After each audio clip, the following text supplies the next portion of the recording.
Praise the Lord. കർത്താവിൻ്റെ തന്നെ തിരുനാമം ഇന്ന് ഈ പ്രഭാതത്തിൽ മഹിമപ്പെടുമാറാകട്ടെ. വീണ്ടും ഒരു പുതിയ പ്രഭാതം, ഒരു പുത്തൻ പുലരി നമുക്ക് ദൈവം ദാനമായി നൽകി തന്ന ദൈവകൃപയോർത്ത്, ദൈവത്തിൻ്റെ സ്നേഹത്തെ ഓർത്ത് കർത്താവിനോട് നന്ദിയും സ്നേഹവും അർപ്പിച്ചുകൊണ്ട്, കർത്താവിനെല്ലാം മാനവും മഹത്വവും അർപ്പിച്ചുകൊണ്ട് ഇന്ന് ഈ പ്രഭാതത്തിൽ ദൈവവചന ധ്യാന ചിന്തയിലേക്ക് കടക്കുവാൻ ആധാരമായി ഒരു വാക്യം വായിക്കാൻ താല്പര്യപ്പെടുന്നു. 2 തിമോത്തിയോസ് 1-ാം അധ്യായം അതിൻ്റെ 12-ാമത്തെ വാക്യം. അത് നിമിത്തം തന്നെ ഞാൻ ഇതൊക്കെയും സഹിക്കുന്നു, എങ്കിലും ലജ്ജിക്കുന്നില്ല. ഞാൻ ആരെ വിശ്വസിച്ചിരിക്കുന്നു എന്നറിയുന്നു. അവനെൻ്റെ ഉപനിധി ആ ദിവസം വരെ സൂക്ഷിപ്പാൻ ശക്തനെന്ന് ഉറച്ചുമിരിക്കുന്നു. ഹല്ലേലൂയ. ഈ തിമോത്തിയോസിന്റെ ലേഖനം എഴുതുമ്പോൾ അത് നിജപുത്രനായ പൗലോസിനാൽ വേർതിരിക്കപ്പെട്ട പൗലോസ് തൻ്റെ ശുശ്രൂഷയ്ക്ക് ശേഷം അടുത്ത കൈവെപ്പിനാൽ ശുശ്രൂഷ ദൈവകൃപയാൽ, അതിൻ്റെ ആ വാക്യം ഇങ്ങനെ എഴുതിയിട്ടുണ്ട്: എൻ്റെ കൈവെപ്പിനാൽ, അതുകൊണ്ട് എൻ്റെ കൈവെപ്പിനാൽ നിന്നിലുള്ള ദൈവത്തിൻ്റെ കൃപാവരം ജ്വലിപ്പിക്കണം എന്ന് ഞാൻ ഓർമ്മപ്പെടുത്തുന്നു. അങ്ങനെ കൈവെപ്പ് വെച്ച ഒരു ദൈവമനുഷ്യൻ, അത് നിയോഗത്താൽ കൈവെപ്പ് വെച്ച് ചേർത്ത അടുത്ത മനുഷ്യൻ, അടുത്ത തൻ്റെ ശുശ്രൂഷയ്ക്ക് ശേഷം നിയോഗിക്കപ്പെട്ട വ്യക്തി, മോശയ്ക്ക് ശേഷം യോശുവ പോലെ പൗലോസിനാൽ നിയോഗിക്കപ്പെട്ട തിമോത്തിയോസ്. ആ തിമോത്തിയോസ് എഴുതി ഈ ലേഖനം പാസ്റ്റർ എപ്പിസ്റ്റൽസ് എന്ന് പറയുന്നത് ഇടയലേഖനം എന്ന് പറയുന്നത്.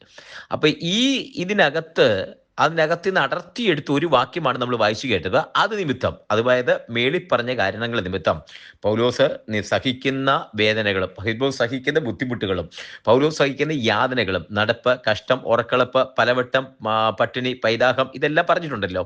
ഇങ്ങനെയുള്ള ത്യാഗങ്ങളും സഹനങ്ങളും മറ്റുള്ളവരുടെ നിന്ദയും ഏൽക്കുമ്പോഴും ഈ കാര്യങ്ങളെല്ലാം ഏൽക്കുന്നെങ്കിലും അത് നിമിത്തം ഞാൻ ഇതൊക്കെ സഹിക്കുന്നു. ഏത് നിമിത്തമാണ്? യേശു കർത്താവ് എന്ന ഏകനാൽ നിമിത്തം. അതിന്റെ 11-ാമത്തെ വാക്യത്തിൽ എഴുതിയിട്ടുണ്ട്: ആ സുവിശേഷത്തിന് ഞാൻ പ്രസംഗിയും അപ്പോസ്തലനും ഉപദേഷ്ടാവുമായി നിയമിക്കപ്പെട്ടിരിക്കുന്നു.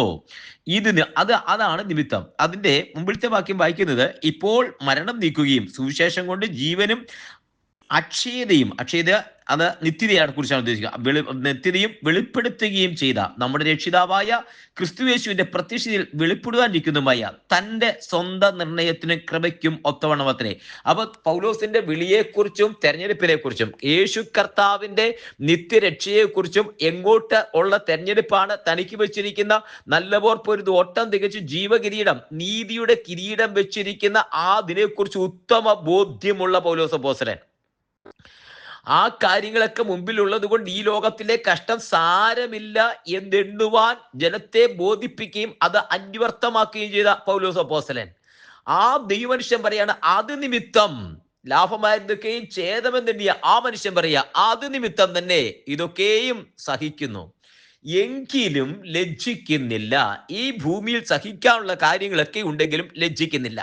നമ്മുടെ ചിന്താതീതമായ വാക്യം അടുത്തതാണ്: ഞാൻ ആരെ വിശ്വസിച്ചിരിക്കുന്നു എന്നറിയുന്നു, അവൻ എൻ്റെ ഉപനിധി ആ ദിവസം വരെ സൂക്ഷിപ്പാൻ ശക്തൻ എന്നുറച്ചുമിരിക്കുന്നു. ഞാൻ ആരെ വിശ്വസിച്ചിരിക്കുന്നു എന്ന് ഞാൻ അറിയുന്നു. അടുത്ത വാക്ക് അവൻ എൻ്റെ ഉപനിധി. ഇംഗ്ലീഷിലെ വാക്ക് ട്രഷർ എന്നാ എഴുതിയിരിക്കുന്നത്, ട്രഷർ. മറ്റൊരു ട്രാൻസ്ലേഷൻ കണ്ടു സോഴ്സ് എന്ന് എഴുതിയിരിക്കുന്നു, സോഴ്സ്. അവൻ എൻ്റെ ഉപനിധി. ഇപ്പോ സൂര്യൻ എന്ന് പറയുന്നത് ഒരു സോഴ്സാണ്. ആ സോഴ്സിൽ നിന്നാണ് കൊച്ചിൻ എയർപോർട്ട് മുഴുവൻ വർക്ക് ചെയ്യുന്നത്. സോളാർ സിസ്റ്റത്തിലാണ് ആ സോഴ്സിൽ നിന്ന് അവർ വർക്ക് ചെയ്യുന്നത്. ആ സോഴ്സിൽ നിന്നാണ് സൂര്യകിരണ ഊർജം ഉണ്ടാകുന്നത്. ആ സോഴ്സിൽ നിന്നാ ചൂടും വെളിച്ചവും കിട്ടുന്നത്. ആ സോഴ്സിൽ നിന്നാ ഈ പകല് മുഴുവൻ പ്രകാശിക്കുന്ന ആ സോഴ്സിൽ നിന്നാ. ഈ സോഴ്സിനെ അറിയാവുന്നവർക്കറിയാം, ഒരു കൊച്ചിൻ എയർപോർട്ട് മുഴുവൻ വർക്ക് ചെയ്യാൻ പറ്റുന്ന ഊർജമുണ്ടെങ്കിൽ അതിനപ്പുറത്ത് ഈ ലോകത്തിലെ മുഴുവൻ കാര്യങ്ങളെ നിയന്ത്രിക്കാൻ പറ്റുന്ന ഊർജ്ജം സൂര്യപ്രകാശത്തിന് എടുക്കാൻ പറ്റും. ഇതൊരു സോഴ്സാ. സൂര്യൻ എന്ന് പറയുന്നത് സോഴ്സാ. പക്ഷെ ഈ സോഴ്സിന്റെ ഒരു പ്രത്യേകത, ഇതൊരു സൃഷ്ടിയാ. ദൈവം 4-ാം ദിവസം സൃഷ്ടിച്ച സൃഷ്ടിയുടെ ഒരു ഭാഗമാണ് ഈ സോഴ്സ് എന്ന് പറയുന്നത്. ഈ പൗലോസ് അപ്പോസ്തലൻ ഈ സോഴ്സിനെ അറിയാവുന്ന ശാസ്ത്രജ്ഞന്മാരോ അല്ലെങ്കിൽ അവർക്കോ അറിയാം, ഒരു കൊച്ചിൻ എയർപോർട്ട് മുഴുവൻ വർക്ക് ചെയ്യിക്കാൻ നമ്മുടെ എത്ര പവർ വേണം, നമ്മൾ നിസാരമായിട്ട് വീട്ടിൽ ഉപയോഗിക്കുന്ന ഒരു ഇലക്ട്രിസിറ്റിക്ക് എത്ര ബില്ലടക്കേണ്ടി വരും, എത്രയാണ് അതിന്റെ പവർ, എത്ര ബില്ലടക്കേണ്ടി വരുന്നു. അങ്ങനെയാണെങ്കിൽ ഒരു എയർപോർട്ട്, ഇത്രയും തിരക്കുള്ള കൊച്ചിൻ എയർപോർട്ട് മുഴുവൻ ഉപയോഗിക്കുന്ന ഇലക്ട്രിസിറ്റി, അതിന് മുഴുവനുള്ള പവർ വരുന്ന സോഴ്സ് ആകുന്ന സണ്ണിനെ, അതിനെ അറിയാവുന്നവർക്കറിയാം എത്ര പവർ ഉണ്ടെന്ന്. എന്നാൽ ഇതിന്റെ മേളിൽ ഒരു അറിവുണ്ട്, അതിന്റെയും മേലെ ഒരു അറിവുണ്ട്. ആ അറിവാണ് പൗലോസ് അപ്പോസ്തലൻ പറഞ്ഞു, ഞാൻ ആരെ വിശ്വസിക്കുന്നു എന്ന് എനിക്കറിയാം. കേവലം ഒരു ശാസ്ത്രജ്ഞന് മനസ്സിലായി കൊച്ചിൻ എയർപോർട്ട് മുഴുവൻ ഉപയോഗിക്കാൻ ഇതുപോലെ ഒരു സൂര്യന്റെ സോഴ്സ് മതിയെന്ന് മനസ്സിലായെങ്കിൽ, പൗലോസ് അപ്പോസ്തലൻ എന്ന ദൈവ മനുഷ്യന് ദൈവത്തെ അറിയാവുന്ന, മൂന്നാം സ്വർഗത്തോളം എടുക്കപ്പെട്ട ആ മനുഷ്യൻ അറിയാം ഞാൻ ആരെ വിശ്വസിച്ചിരിക്കുന്നു, അവൻ എന്റെ ഉപനിധി. ആ ഉപനിധിയുടെ പ്രത്യേകത, ട്രഷറിന്റെ പ്രത്യേകത എന്താ അറിയാമോ? മറ്റേ സോഴ്സ് പോലെയല്ല. ഈ സൂര്യൻ എന്ന സോഴ്സിനെ സൃഷ്ടിച്ചവനാ. ആകാശത്തെയും ഭൂമിയെയും ചരാചരങ്ങളെയും 6 ദിവസം കൊണ്ട് സൃഷ്ടിച്ച ആ ദൈവത്തെ, ആ ഉപനിധിയെ, ആ ട്രഷറിനെ, ആ സോഴ്സിനെ പൗലോസ് അപ്പോസ്തലൻ അറിയാം. ഹല്ലേലൂയ. ആ ദിവസം വരെ കാക്കാൻ ശക്തനാ. ഇടയ്ക്ക് മഴയുണ്ടായാലോ, കാർമേഘം ഉണ്ടായാലോ, ബുദ്ധിമുട്ടുണ്ടായാലോ, ഈ സൂര്യന്റെ സോഴ്സ് ഒക്കെ ചിലപ്പോൾ ഇച്ചിരി ലാപ്സായെന്ന് വരാം, നല്ല പ്രകാശം കിട്ടിയില്ല, വർക്കായില്ലെന്ന് വരാം.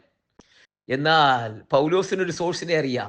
ഇന്ന് ആ സോഴ്സിനെ ഒന്ന് പരിചയപ്പെടുത്തിയ തിമോത്തിയോസിന്റെ ലേഖനം എഴുതുമ്പോൾ തിമോത്തിയോസിന് പരിചയപ്പെടുത്തി കൊടുക്കുക. കുഞ്ഞെ, തിമോത്തിയോസിന് മാത്രമല്ല, നമുക്കിന്ന് പ്രഭാതത്തിൽ ദൈവവൈതലെ പരിചയപ്പെടുത്തി തരിക. ഈ സോഴ്സിനെ ഒന്ന് പരിചയപ്പെടുത്തുക. ഞാൻ ആരെ വിശ്വസിക്കുന്നു എന്ന് എനിക്കറിയാം, അവൻ എന്റെ ഉപനിധി. സൂര്യനെയും ചന്ദ്രനെയും ചരാചരങ്ങളെയും സൃഷ്ടിച്ച സൃഷ്ടിതാവായ ദൈവം എന്ന ഉപനിധി. ആ ട്രഷർ പറഞ്ഞു, ഞാൻ ഇട്ടിട്ട് പോകത്തില്ലെന്ന്. ആ ട്രഷർ പറഞ്ഞു, ആ ഉപനിധി പറഞ്ഞു, ഞാൻ ഒരു നാളും കൈവിടുകയില്ല, ഉപേക്ഷിക്കുകയില്ലെന്ന്. ആ സോഴ്സ് പറഞ്ഞു, ഞാനോ എല്ലാ നാളും ലോകാവസാനത്തോളം കൂടിയിരിക്കാമെന്ന്. ആ സോഴ്സ് പറഞ്ഞു, നിത്യതയിൽ എത്തുന്നത് വരെ നിന്റെ കരം പിടിക്കാം. അതാ പൗലോസ് അപ്പോസ്തലൻ പറയുന്നു, ആ ദിവസം വരെ കാക്കാൻ ശക്തനെ. ഏത് ദിവസം വരെയാ? നല്ല പോർ പൊരുത്, ഓട്ടം തികച്ച, വിശ്വാസം കാത്ത്, നീതിയുടെ കിരീടം പൗലോസിന്റെ ആ ശിരസിന്മേൽ വെക്കുന്ന ദിവസം വരെ കാക്കാൻ ഈ ട്രഷർ ശക്തമാണെന്ന്. ഹല്ലേലൂയ. ആ ട്രഷർ, അതിന്റെ വെളിപ്പാടിൽ പൗലോസ് പറഞ്ഞു, അത് വരുവാനുള്ള തേജസ് വിചാരിച്ചാൽ, ലഭിക്കാനുള്ള തേജസ് വിചാരിച്ചാൽ ഈ ലോകത്തിലെ കഷ്ടം സാരമില്ലെന്ന്, ഈ സാഹചര്യങ്ങൾ സാരമില്ലെന്ന് ഈ ട്രഷറിനെ അറിയാം. ഇന്ന് അപ്പോസ്തലനെ പോലെ പൗലോസ് അപ്പോസ്തലൻ വിചാരിക്കുന്നു, ഈ ട്രഷറിനെ നമ്മളൊന്ന് അറിയണം, ഈ സോഴ്സിനെ നമ്മളൊന്ന് അറിയണം. നമുക്കറിയാവുന്ന, ഇപ്പൊ ഒരു ഊർജ പ്രതിസന്ധി വരുമ്പോൾ നമുക്കറിയാവുന്ന ഗൾഫിലെ സോഴ്സ്, എണ്ണ സോഴ്സ് ഒക്കെ അറിയാവുന്നത്, പെട്രോളിയം സോഴ്സും ക്രൂഡ് ഓയിൽ സോഴ്സും ഒക്കെ അറിയാവുന്നത്. ഈ സോഴ്സ് ഒക്കെ തീർന്നു പോകും. അതിനേക്കാൾ വലിയ സോഴ്സ് സൂര്യപ്രകാശ്, സൂര്യന്റെ സോഴ്സ്. അതാണ് ഞാൻ മുമ്പേ പറഞ്ഞതുപോലെ എയർപോർട്ട് മുഴുവൻ വർക്ക് ചെയ്യുന്ന അതിനും ശക്തമായ സോഴ്സാണ്. ആ സോഴ്സും ഒരിക്കൽ സൂര്യൻ കരിമ്പടം പോലെ കറുത്തു പോകും.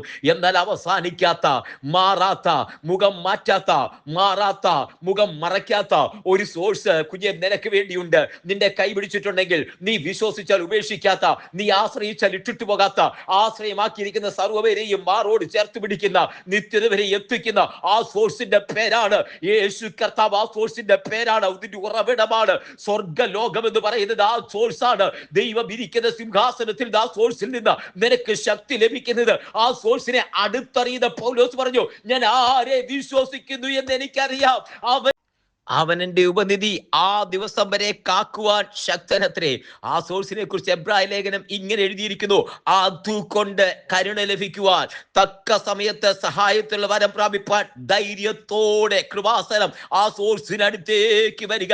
ആ ടോൺ ഓഫ് മേഴ്സി സോഴ്സിനടുത്തേക്ക് വരിക. കുഞ്ഞെ, നിന്നെ കൈവിടാത്തതിനെ ചേർത്ത് പിടിക്കുന്ന ഈ സോഴ്സ് ഉണ്ട്. ഈ സോഴ്സിനെ വിശ്വസിക്കാം. പൗലോസിനോട് ചേർന്നൊന്ന് തിരിച്ചറിയട്ടെ, ഞാൻ ആരെ വിശ്വസിക്കുന്നു എന്ന് എനിക്കറിയാം.